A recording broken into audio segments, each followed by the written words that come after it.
Maisin iltasanomat. Alisa Avokado. Housujen etsintä.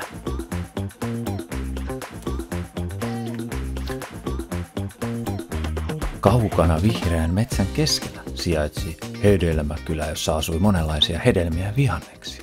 Siellä oli myös Alisa Avokado, joka oli aina ollut hieman erilainen kuin muut. Hänellä oli pyöreä muoto ja paksu kuori.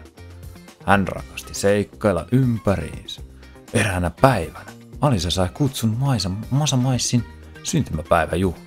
Hän oli innoissa, mutta samalla huolissaan. Mitä voisin pukea päälleni?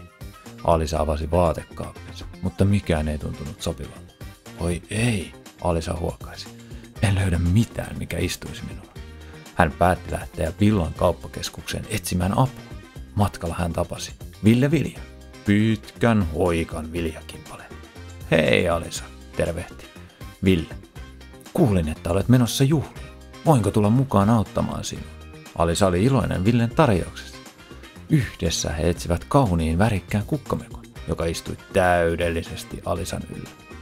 Kun Alisa saapui Masamaissin juhliin, kaikki hämmästyivät hänen upeasta mekosta.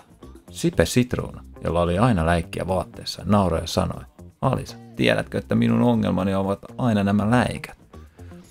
Ben Banaani nyökkäsi ja lisäsi, minä taas en koskaan löydä tarpeeksi pitkiä housuja. Ne ovat aina kaikki minulle liian lyhyitä. Alisa hymyili. Ehkä me voisimme perustaa vaateongelmaisten klubin. Ja niin Alisa Avokado, Ville Vilja, Sipe Sitruuna ja Ben Banaani juhlivat yhdessä Masamaissin syntymäpäiviä nauraen ja tanssien koko illan.